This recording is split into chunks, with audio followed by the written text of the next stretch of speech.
నాయకురాలైనా ఒక పార్టీ పెట్టవచ్చు. పార్టీ పెట్టి ఎక్కడైనా పోటీ చేయవచ్చు. ఏ ప్రాంతంలో అయినా, ఏ రాష్ట్రంలో అయినా నిరభ్యంతరంగా పోటీ చేయొచ్చు. ప్రజాస్వామ్య భారతదేశంలో అది అందరికీ ఉన్న హక్కు, రాజ్యాంగం ఇచ్చిన హక్కు, బాబాసాహెబ్ అంబేద్కర్ ఇచ్చిన హక్కు, అందులో ఏం అనుమానం అక్కర్లేదు.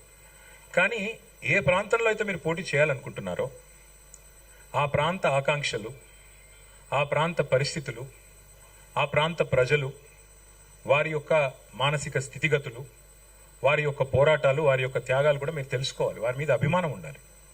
నేను అడుగుతా ఉన్న పవన్ కళ్యాణ్ గారిని, వాళ్ళ మీరు కొత్తగా పోటీ చేసేది ఏముందండి? జనసేన 2023లో పోటీ చేయలేదా? మీరు చేశారు కదా అసెంబ్లీ ఎన్నికల్లో. మొన్న మున్సిపల్ ఎన్నికల్లో కూడా పోటీ చేశారు కదా 350 వార్డులో. కొత్తగా చేసేది ఏముంది? అండ్ ఇంకోటి, మిమ్మల్ని ఎవరు ఆపుతున్నారు? 2018లో చంద్రబాబు నాయుడు గారు వచ్చారు, పోటీ చేశారు. 23లో మీరు పోటీ చేశారు. పోటీ చేయండి, ఎవరు వద్దంటున్నారు. కానీ మీరు ఇక్కడికి వచ్చి మాట్లాడేటప్పుడు ఇదేదో ఆషామాషిగా ఏర్పడ్డ రాష్ట్రం కాదు, ఇదేదో అనాయాసంగా వచ్చిన రాష్ట్రం కాదు. వేల మంది బలిదానాలతో, రక్తంతో తడిసిన నేల ఇది తెలంగాణ. కాబట్టి ఇక్కడికి వచ్చినప్పుడు 1-2 సార్లు ఆలోచించుకొని మాట్లాడాలి. నేను ఒక మాట అన్నారు, ఆయన అడ్డుకుంటున్నారు. ఎవరు అడ్డుకుంటున్నారు మిమ్మల్ని? ఏదో ఊహాజనితమైన ఒక ప్రపంచం సృష్టించుకొని ఎవరు అడ్డుకున్నారు మిమ్మల్ని? 2018లో పోటీ చేస్తే అడ్డుకోలేదు, 23లో పోటీ చేస్తే అడ్డుకోలేదు, ప్రజలు అడ్డుకున్నారు. మేమేం చేస్తాం దానికి? ఒకటి మాత్రం పక్కా, పవన్ కళ్యాణ్ గారైనా ఎవరైనా సరే తెలంగాణ ఆవిర్భావ దినోత్సవం రోజు వచ్చి ఇక్కడ మేము సభ పెడతాం. అది కూడా గతంలో నేను తెలంగాణ ఏర్పడ్డప్పుడు నాకు ఆ విభజించిన పద్ధతి నచ్చలేదు. ఒక ఆయన అంటాడు తల్లిని చంపి బిడ్డను బతికించారంటాడు, ఇంకొక ఆయన విభజించిన పద్ధతి నచ్చలేదు అంటాడు. ఇవన్నీ ఏంటంటే తెలుగు హైదరాబాదీ అల్ఫాజ్ మే బోల్నా తో గుమా ఫిరాకి బోల్నా బోల్తే ఇసుకో. నాకు ఇష్టం లేదు తెలంగాణ ఏర్పడని సీదా చెప్పక ఉల్టా పుల్టా మాటలు ఎందుకు? ఇది బాగలేదు, అది బాగలేదు. మరి నువ్వు అది బాగలేక ఇది బాగలేక 11 రోజులు అన్నం తినకుండా ఉంటే మళ్ళీ తెలంగాణ ఆవిర్భావ దినోత్సవం రోజు మీటింగ్ పెట్టాల్సిన అవసరం ఏముంది? సరే మీటింగ్ పెడదాం అనుకున్నావు, అడ్డుకున్నది ఎవరు? కాంగ్రెస్ ప్రభుత్వం.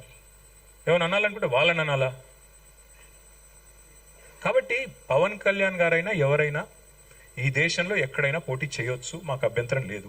పోటీ చేశారు కూడా కదా మీరు. 2023 మేబీ ఆ బోత్ కరే. మీ అయ్యా జాగీరా. నేను ఒకటి మాత్రం పవన్ కళ్యాణ్ గారు గుర్తుపెట్టుకోవాలి, తెలంగాణ ఖచ్చితంగా తెలంగాణ భూమిపుత్రుల జాగీరు. తెలంగాణ భూమిపుత్రుల జాగీరే తెలంగాణ. ఇందులో ఎవరికి అనుమానం కూడా అక్కర్లేదు. 100%. ఈ నేల కోసం కష్టపడ్డ వాళ్ళు, ఈ నేల కోసం పోరాటాలు చేసిన వాళ్ళు, ఈ నేల కోసం త్యాగాలు చేసిన వాళ్ళు, నెత్తురుతో తడిచిన నేల ఇది. ముమ్మాటికి తెలంగాణ ఈ భూమిపుత్రులు, ఇక్కడున్న 4 కోట్ల మంది జాగీరిది. కానీ మీరు రండి, ఇక్కడే ఉండండి, మీ కుటుంబాలు ఇక్కడే ఉన్నాయి, మీ వ్యాపారాలు ఇక్కడ అని ఉండండి. ఎవరొద్దన్నారు? 10-12 ఏళ్లలో ఎక్కడన్నా చిన్న సమస్య వచ్చిందండి? నేను అడుగుతా ఉన్నా, మా దృక్పథం ఎట్లాంటిది అంటే, వైజాగ్ స్టీల్ ప్లాంట్ను ప్రైవేటీకరిస్తున్నారు మోడీ ప్రభుత్వం అంటే మేము మద్దతు పలికాం. తప్పు ఇది మీరు చేస్తుంది, పబ్లిక్ సెక్టర్ అండర్టేకింగ్స్ ని కాపాడాలని రిక్వెస్ట్ చేశాం. That is our philosophy. ప్రాంతాలుగా విడిపోయినా ప్రజలుగా కలిసి ఉండాలని కోరుకున్నాం. కానీ నిన్న పవన్ కళ్యాణ్ గారు ఇంకొక 2 మాటలు మాట్లాడారు. ప్రాంతీయవాదం అన్నారు. ప్రాంతీయవాదం ఉగ్రవాదం కంటే ప్రమాదం ఏదో అన్నాడు ఆయన. నేను వారికి గుర్తు చేస్తా ఉన్న, ప్రాంతీయవాదం అంటే మరి పొట్టి శ్రీరాములు గారు 58 రోజుల పాటు ఆత్మ బలిదానం చేసుకున్నారే, పోరాటం చేసి మద్రాస్ ప్రెసిడెన్సీ నుంచి వేర్పడి తెలుగు రాష్ట్రం కావాలి, లింగ్విస్టిక్ బేసిస్గా రాష్ట్రాలు ఏర్పడాలి అనే ఒక ఆకాంక్షతో వారు ఏదైతే పోరాటం చేశారో, లింగ్విస్టిక్ బేసిస్కి వారికి సంబంధం లేదు. మద్రాస్ నుంచి ఆంధ్ర రాష్ట్రం ఏర్పడాలని పొట్టి శ్రీరాములు గారు 58 రోజులు నిరాహార దీక్ష చేశారు. అది కూడా ప్రాంతీయవాదం అంటారా? ప్రాంతీయవాదం అంటే నేను ఇంకో ప్రశ్న అడుగుతా ఉన్నా పవన్ కళ్యాణ్ గారిని. మోడీ గారు ఇవాళ ఆయన ప్రాంతం మీద అభిమానంతో, ప్రాంతీయవాదంతో తెలంగాణకు వచ్చిన ఇండస్ట్రీలను కొట్టుకొని పోతా ఉన్నాడు. కేన్స్ అనే పరిశ్రమ ఇక్కడ పెట్టాల్సి ఉంటే, ఇక్కడ ఒప్పందం కుదుర్చుకుంటే మా హయాంలో, మా గవర్నమెంట్లో దాన్ని తీసుకుపోయి గుజరాత్లో పెట్టించారు. మైక్రాన్ అనే సంస్థ ఇక్కడ పెట్టాల్సి ఉంటే, పెట్టుబడి పెట్టేది ఉంటే దాన్ని తీసుకుపోయి గుజరాత్లో పెట్టుకున్నారు.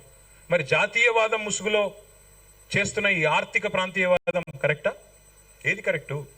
అంటే ప్రధానమంత్రి గారు గుజరాత్కే ప్రధానమంత్రిగా వ్యవహరించడం కరెక్టా? చెప్తారా దీనికి సమాధానం పవన్ కళ్యాణ్ గారు? కాబట్టి ప్రాంతీయవాదం, ఇంకో మాట, చాలా విచిత్రమైన మాట అన్నారు నిన్న ఆయన. ఇంకొన్ని రోజులు అయితే జనగణమన పాడరు. మాకు జనగణమన మాకు నేర్పించాల్సింది ఏం లేదు. దేశభక్తి గురించి మాకు పవన్ కళ్యాణ్ గారి దగ్గర పాఠాలు నేర్చుకోవాల్సిన అవసరం లేదు. ఈ నేల ఆనాడు నిజాం సర్కార్కు వ్యతిరేకంగా పోరాటం చేసిన నేల, కమ్యూనిస్టులు కదం దక్కిన నేల ఇది. కాబట్టి మాకు పోరాటాలు కొత్త కాదు, మాకు యుద్ధాలు కొత్త కాదు, త్యాగాలు కొత్త కాదు. మాకు వాటి గురించి జాతీయ భావన ఉంది ఇక్కడ, దేశాన్ని గౌరవించే సంస్కృతి ఉంది. We contribute to the nation. We are less than 3% of India, but we contribute 5% of India's GDP. So we don't need any kind of moral lectures or moral policing from. వారు ఆంధ్రప్రదేశ్ ఉప ముఖ్యమంత్రిగా వారిని గౌరవిస్తాం. వారిని ఆంధ్రప్రదేశ్ ఉప ముఖ్యమంత్రిగా డెఫినెట్ గౌరవిస్తాం. ఒక కళాకారుడిగా, ఒక నటుడిగా అభిమానిస్తాం. ఒక సోదరుడిగా ఇంటికి వస్తే బిర్యానీ పెడతా, హైదరాబాదీ బిర్యానీ పెడతా. కానీ వచ్చి మా సెక్రటేరియట్లో కూర్చొని పెత్తనం చేస్తాము మా రాజకీయాల్లో.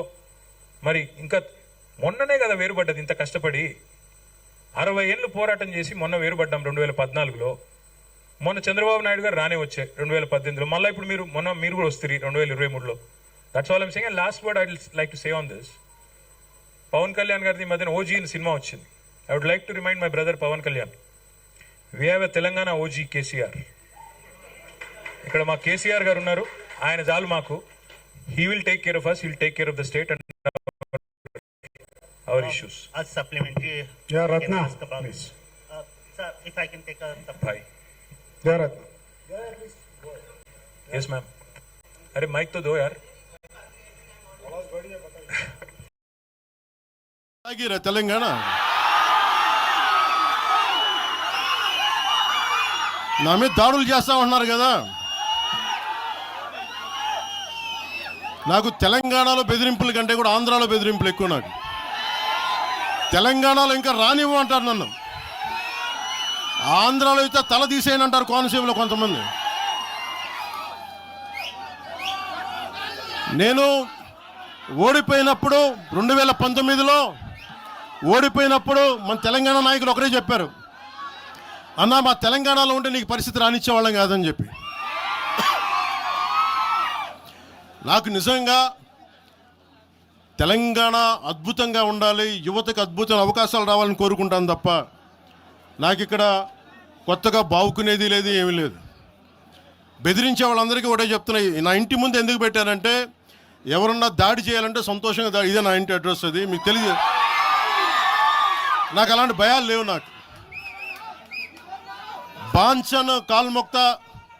బాంచన్ సారు కాల్మొక్తా అనే ఉద్దేశం ఉంటే పార్టీ ఎందుకు పెడతామా? అంత భయపడేవాళ్ళంతా పార్టీ పెడతామా? మీ ఇష్టానికి మాట్లాడితే మేము భయపడాలా? ఏ రోజున ఒక్క మాట మీకు కేసీఆర్ గారి గురించి కానీ ఇన్ని సంవత్సరాల్లో 12 సంవత్సరాల్లో ఒక్క తెలంగాణ నాయకుడిని ప్రభుత్వం ఏర్పాటు చేసినప్పటి నుంచి ఈ రోజు దాకా ఒక మాటంలా. ఇంకా మా వాళ్ళు తిడతా ఉండేవాళ్ళు, నువ్వు మెత్తబడిపోయి ఏం మాట్లాడలేదని. అడగండి ఒకసారి అందరిని పేరు పేరున ఒక్కొక్కరిని అడగండి. నీకు పౌరుషం చచ్చిపోయిందా? పౌరుషం చావలా, తెలంగాణ మీద ప్రేమ చావలా. అది తప్పుగా అర్థం చేసుకుంటారు. మీరు అర్థం చేసుకుని నేనేం మాట్లాడిన ప్రస్తుతానికి అని చెప్తా. ప్రజలు కోరుకున్నప్పుడు నేను మాట్లాడతా. ఎంత కమిటెడ్గా ఉన్నాను తెలంగాణ కంటే. జనసేన మా వాళ్ళందరూ ఎదురు చూస్తున్నారు తెలంగాణలో జనసేన ఎదగాలని. నేను ఒకటే చెప్పా, ప్రజలు కోరుకునే వరకు మీరు ముందుకు తీసుకెళ్ళండి అని చెప్పి నేను జర్నలిస్ట్ కాలనీలో ఉన్న తెలంగాణ జనసేన పార్టీని కూడా నేను తీసేసాను. మొత్తం హెడ్ క్వార్టర్స్ అంతా మంగళగిరిలో పెట్టిన. నాకు అంత కమిట్మెంట్ తెలంగాణ మీద. ఎందుకంటే నాకు రెచ్చగొట్టడం ఇష్టం లేదు. తగ్గి మాట్లాడా. మీరు ఎన్ని హింసించినా, మీరు ఎన్ని మాటలు మాట్లాడినా, ఆంధ్ర కొడకని తిట్టినా, అరే నా గుండెల్లో తెలంగాణ ఉంది, మీరు ఎన్ని తిట్టినా నేనేం పట్టించుకోను. వైసీపీ నాయకులు, క్రిమినల్ గ్యాంగ్స్ చాలాసార్లు నాకు బెదిరింపులు ఇచ్చినాయి.